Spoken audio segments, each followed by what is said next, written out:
Hello friends, आज हम programming C का एक न्यू टॉपिक स्टार्ट करने जा रहे हैं टोकन्स।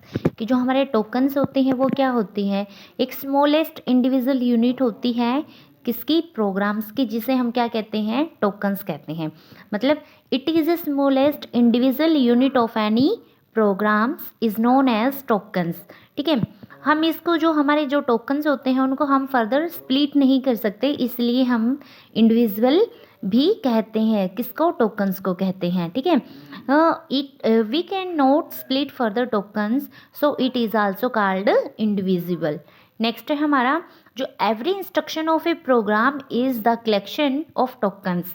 हमारे जितनी भी इंस्ट्रक्शन होती है प्रोग्राम्स की वो क्या होती है, कलेक्शन होती है हमारे टोकन्स की। ठीक है, जो टोकन्स होते हैं वो यूज़ किए जाते हैं प्रोग्राम को कंस्ट्रक्ट करने के लिए, so they are also called building blocks of a programs. तो क्या होता है कि प्रोग्राम प्रोग्राम ये यूज़ किए जाते हैं प्रोग्राम को कंस्ट्रक्ट करने के लिए, इसीलिए हम क्या कहते हैं, टोकन्स को बिल्डिंग ब्लॉक्स ऑफ प्रोग्राम्स कहते हैं।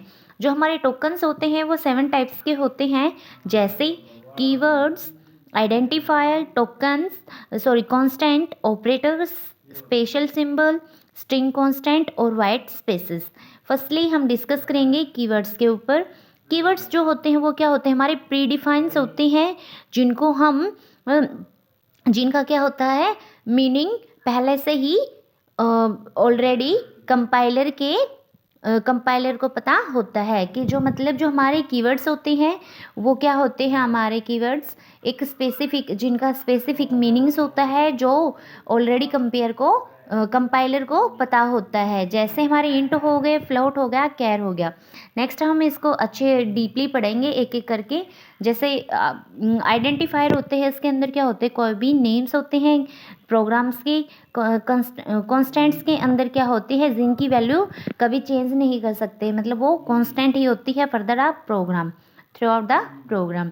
ऑपरेटर क्या क्या होते हैं हमारे, प्लस, माइनस और multiply, division, less than, greater than, etcetera. Special symbols के अंदर हमारे क्या होती है, करली ब्रैकेट और जो लास्ट ब्रैकेट होती है, colon, semi colons, double colon, etcetera होते हैं। स्ट्रिंग कांस्टेंट के अंदर हमारे क्या होते हैं, कोई भी हमारे जैसे कोई नेम हो गया, एबीसी कुछ भी हो गया, वो क्या होता है, डबल कोट्स के अंदर क्लोज होता है, लिखा जाता है। वाइट स्पेसेस के अंदर हमारे क्या क्या आते हैं, ब्लैंक स्पेसेस, बैक स्पेस हो गया, न्यू लाइन होगी और कैरेक्टर हो गए, एक्सकेप होगी, एटसेट्रा। ठीक है, काउंट नंबर टोकन, जैसे हमारे पास कोई भी एग्जांपल ले लेते हैं, हमें क्या करना है, उसके अंदर टोकन्स को काउंट करना है कि कितने हैं इसके अंदर टोकन्स यूज़ होकर रखे हैं। ठीक है, जैसे इंट ले लिया, int a is equal to 5, int a is equal to 5। अब देखो यहाँ पे इंट है वो क्या है, एक डाटा टाइप है। ठीक है, और स्पेस, और उसके इंट के बाद क्या हो गया, स्पेस है। फिर क्या है, ए के बाद, ए क्या हमारा वेरिएबल है ना, वेरिएबल नेम है, इसका मतलब ये क्या होगा, हमारा आइडेंटिफायर हो गया। उसके बाद फिर स्पेस है ना, उसके बाद हमारा क्या हो गया, इक्वल, इक्वल हमारा क्या है, एक ऑपरेटर है ना। उसके बाद क्या, 5 यूज़ कर रखा, 5 हमारा कांस्टेंट होता है, देन स्पेस है, फिर सेमीकोलन्स है। मतलब हमारे कितने टोटल जो टोकन्स है वो कितने हो गए इसके अंदर यूज़, 9 टोकन्स यूज़ हो गए। ठीक है, नेक्स्ट हमारा हम एक एक करके इनको हम डिस्कस करते हैं। फर्स्ट होता है हमारा कीवर्ड। कीवर्ड हम पहले ही पढ़ चुके हैं, जो क्या होते हैं, प्रीडिफाइन होते हैं, जिनका मीनिंग कंपाइलर को पता होता है ना। देखो, these are specially predefined words by the language inventor, है ना। Keyword can be use be only, keywords जो होते हैं उनको हम सिर्फ यूज़ किस लिए करते हैं, इन्वेंटेड पर्पस के लिए करते हैं। जो कीवर्ड्स होते हैं उनको रीडिफाइन नहीं कर सकते।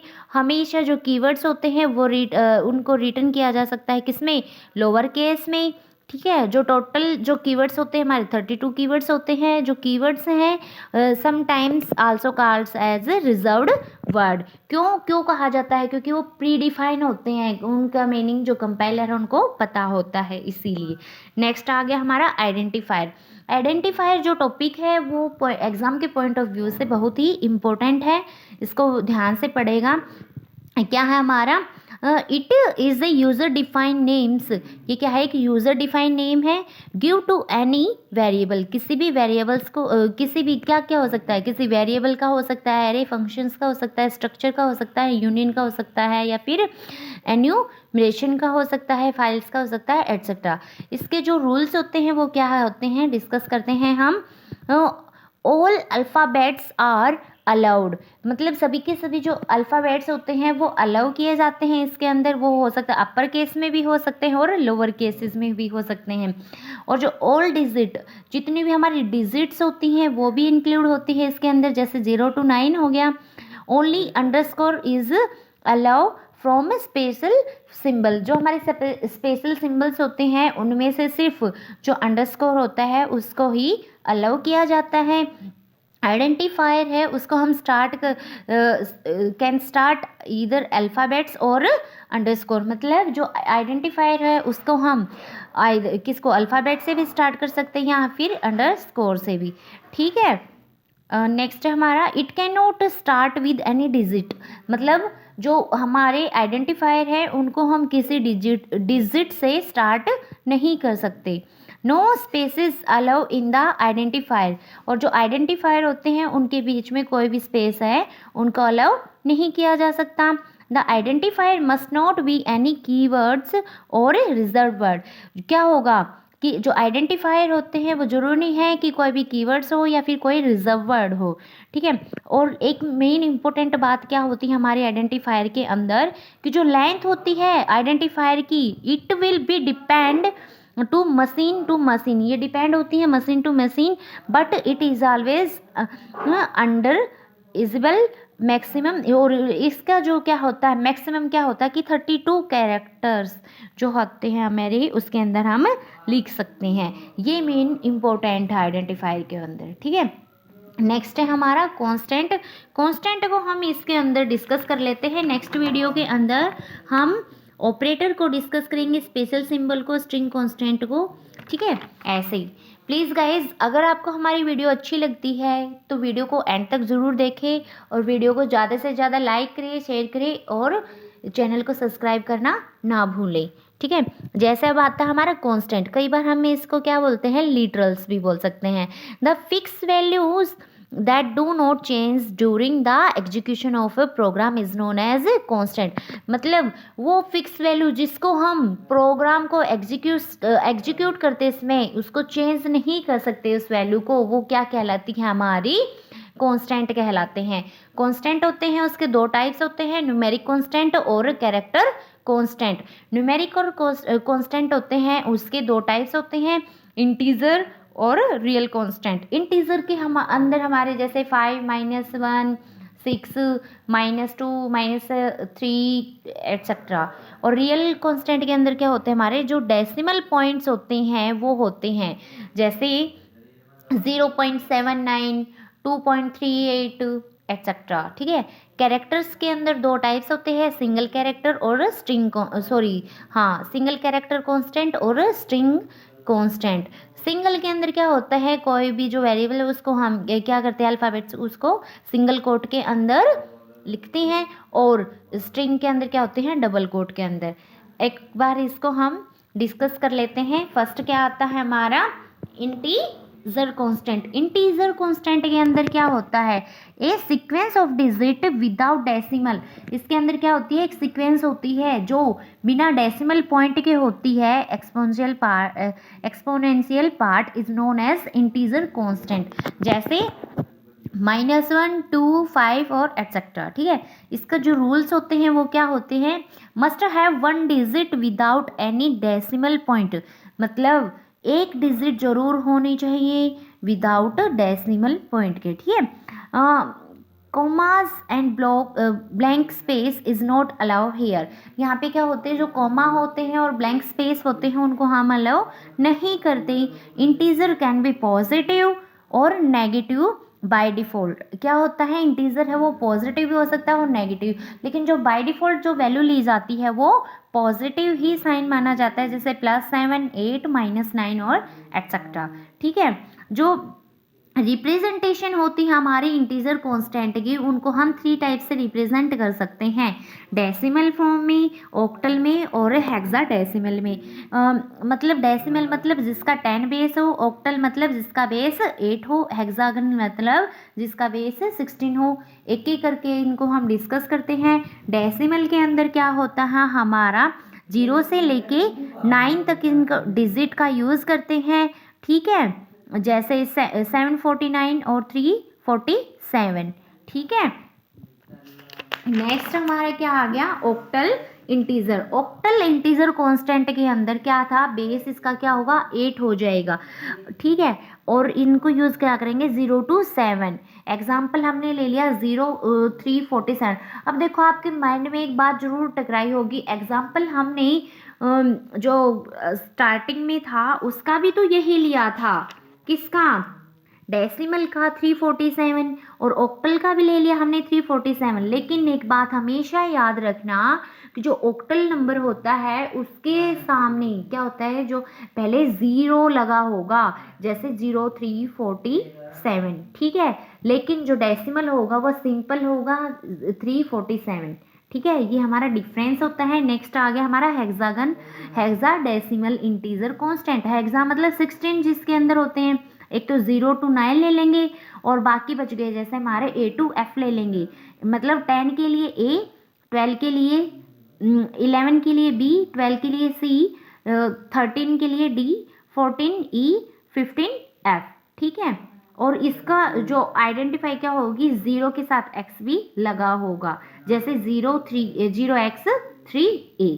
ठीक है, अब नोट हमेशा याद रखना, जो ऑक्टल होते हैं और हेक्सागोनल नंबर होते हैं यूज़ किए जाते हैं मशीन लेवल लैंग्वेज प्रोग्राम्स के अंदर। अब हम डिस्कस करेंगे रियल कांस्टेंट। रियल कांस्टेंट को कई बार हम फ्लोटिंग भी बोल देते हैं, मतलब जिसके अंदर डेसिमल नंबर आएंगे, जैसे 0.47, 0.98 या -10.39 एटसेट्रा। इसकी जो रिप्रेजेंटेशन होती है और नोटेशन होती है हमारी रियल कांस्टेंट की, वो क्या होती है, फर्स्टली फैक्टोरियल फॉर्म में होंगे, सेकंड क्या होगी, एक्सपोनेंशियल फॉर्म में भी होंगे। जैसे 2.3 लिख दिया, ये 2 क्या हमारा वोल नंबर है, और 0.3 क्या हमारा फैक्टोरियल पार्ट हो गया। ठीक है, रूल क्या हो गया इसका, the factorial form contain mostly, इसके अंदर क्या होगा, जो फैक्टोरियल पार्ट होगा वो जरूर ही इंक्लूड होगा, इसके अंदर कंटेन होगा 1 डिजिट एंड एग्जिट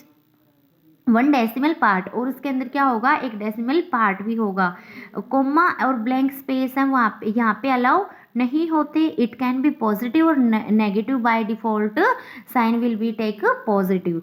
समझ में आया कि ये पॉजिटिव भी हो सकते हैं, नेगेटिव भी हो सकते हैं, लेकिन जो बाय डिफॉल्ट जो हम लेते हैं वो क्या लेते हैं, पॉजिटिव ही लेते हैं। जैसे 7e⁻3, इसका मतलब क्या हो गया, 7 × 10⁻3। 1.7e⁴, इसका मतलब क्या हो गया, 1.7 × 10⁻4। ठीक है, नेक्स्ट हमारा कैरेक्टर कांस्टेंट। कैरेक्टर कांस्टेंट के हमारे 2 टाइप्स से, एक तो सिंगल कैरेक्टर कांस्टेंट, एक स्ट्रिंग कैरेक्टर कांस्टेंट। सिंगल के अंदर मैंने बताया था कि एक सिंगल कोट के अंदर लिखेंगे कैरेक्टर को, है ना, मतलब it contain single character enclosed in a single quotation mark. जैसे ए और सिंगल कोटेशन में लिख दिया हमने, said to be single character. The character में भी अल्फ़ाबेट और डिजिट। जो सिंगल कैरेक्टर है वो अल्फ़ाबेट भी हो सकता है, डिजिट भी हो सकता है, और एक सिंगल कैरेक्टर भी हो सकता है। ठीक है, जो सिंगल कैरेक्टर कांस्टेंट होता है वो स्टोर होता है देयर स्काई डेसिमल वैल्यू, मतलब स्काई डेसिमल वैल्यू के अंदर इसको हम क्या करते हैं, स्टोर करते हैं। ठीक है, जैसे a = 97, b = 98 और 0 = 48, 1 = 49 एटसेट्रा। जो 9 है वो क्या हो गया, हमारी स्काई वैल्यू होगी। ठीक है, स्ट्रिंग कॉन्स्टेंट के अंदर क्या होते हैं, हमारे जो कैरेक्टर होते हैं वो डबल कोट के अंदर, कोटेशन मार्क के अंदर लिखे जाते हैं। ठीक है, वो क्या होते हैं हमारे स्ट्रिंग कांस्टेंट। ठीक है, thank you guys. Please guys, अगर आपको हमारी वीडियो अच्छी लगी है तो ज़्यादा से ज़्यादा लाइक करें, शेयर करें और कमेंट करना ना भूलें, ताकि हमें भी मोटिवेशन मिलता रहे। Thank you, have a nice day.